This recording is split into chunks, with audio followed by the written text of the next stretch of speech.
Who is starting under center for you if you're Todd Monken at quarterback?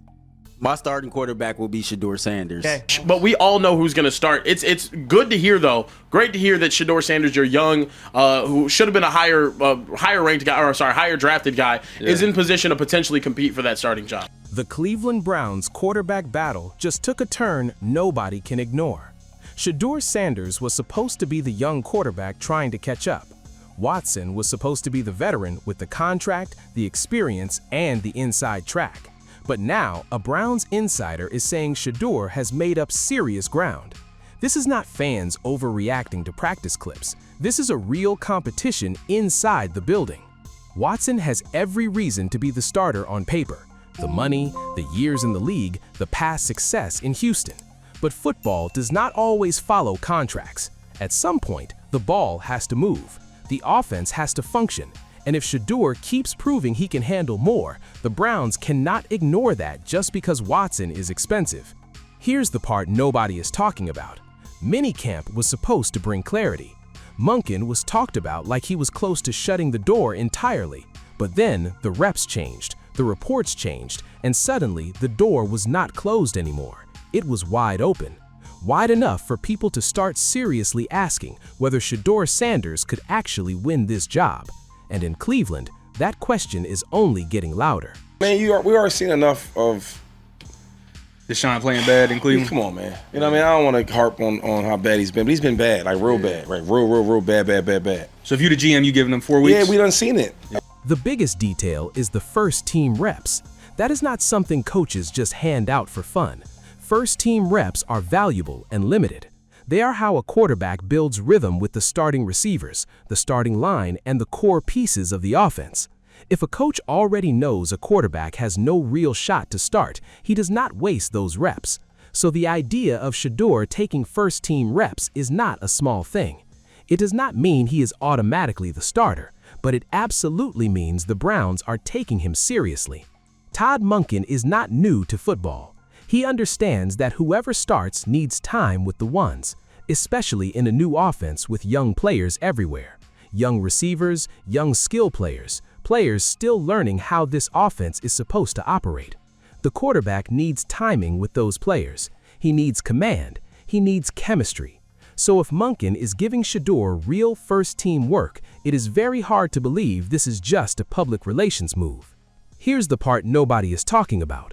The Watson side is where things get truly complicated. The money says Watson should start. The experience says Watson should start.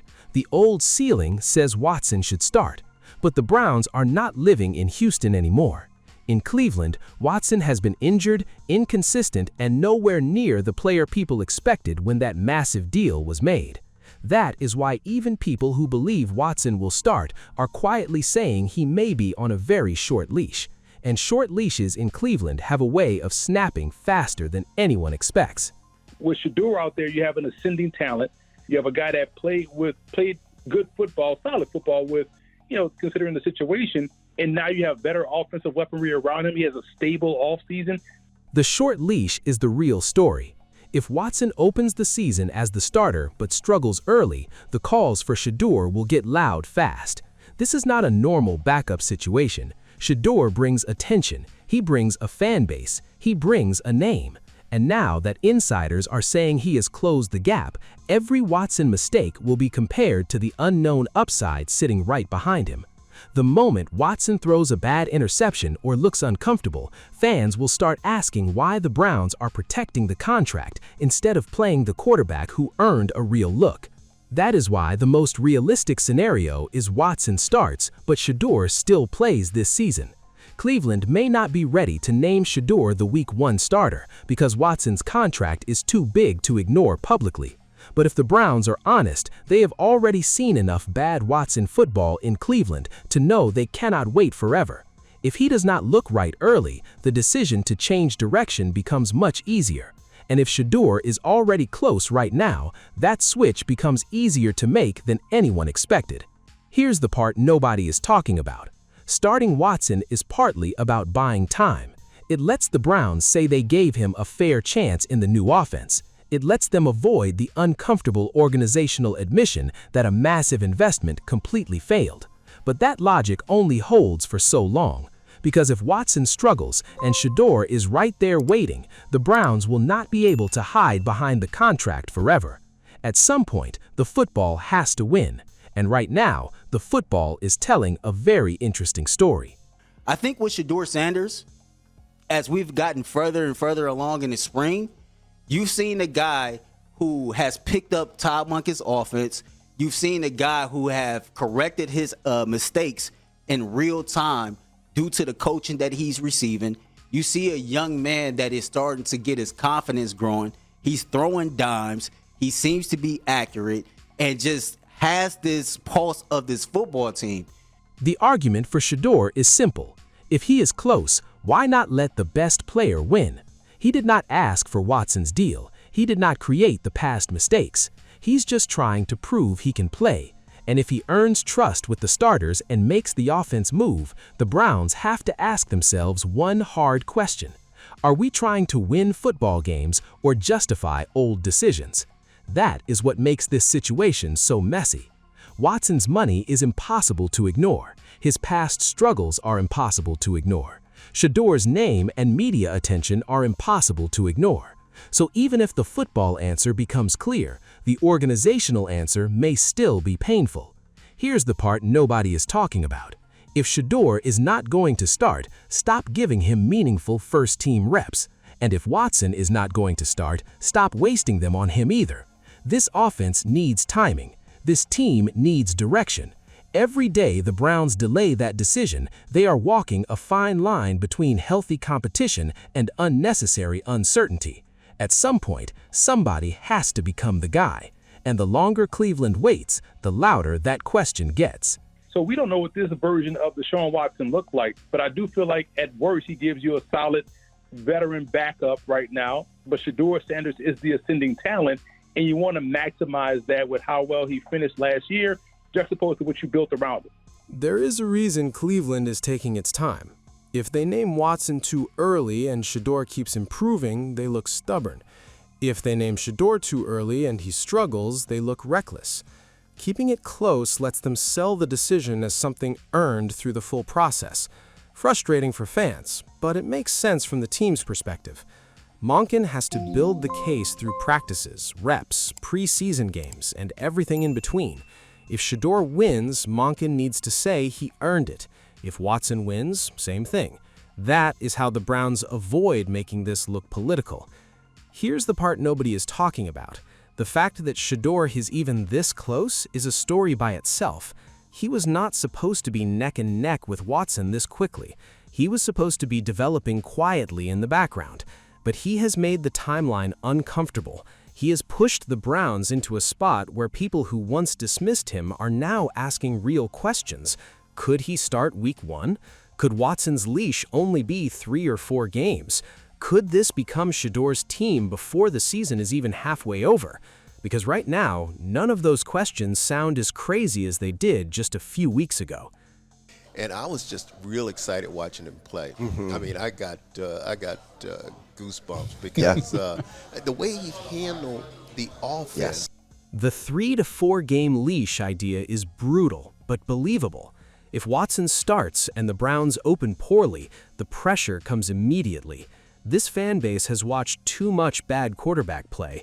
They do not want another year of waiting. If Watson looks like the same player who struggled before, fans will not care about the contract. They will want Shedeur, and that change will be obvious. Some will say this is unfair to Watson. Maybe it is, but that is the reality of his Cleveland career. The patience is almost gone. If he wants the benefit of the doubt, he has to earn it fast. For Shedeur, the challenge is different. First-team reps are exciting, but they bring pressure too. Every throw gets watched. Every mistake becomes a headline. And if he wins the job, the standard changes immediately. It will no longer be good for a rookie. It will be one simple question. Can you win games for the Cleveland Browns? That is a much heavier ask. And how both quarterbacks answer that question this season could define this franchise for years. and at least especially during the installs, that it felt like Deshaun was just the lead guy in all of this. And now obviously in the past couple days, past couple weeks, it's kind of moved towards being a closer race where some are even arguing Shedeur is caught up to Deshaun. Some are arguing he's even passed him. But the early impression of this all, were you surprised it initially was so heavily in Deshaun's favor? Cleveland has been stuck in the same cycle for years. New hope, new name, new disappointment. Watson was supposed to end that cycle. Instead, it has reopened, and now Shedeur Sanders is the new name creating belief and excitement all at once. If Shedeur wins the job, it would be one of the biggest quarterback shocks of the year, not because he lacks talent, but because of what he would be beating, not just Watson the player, Watson the contract, the investment, and the entire organizational plan. But if Watson holds him off, that creates its own pressure.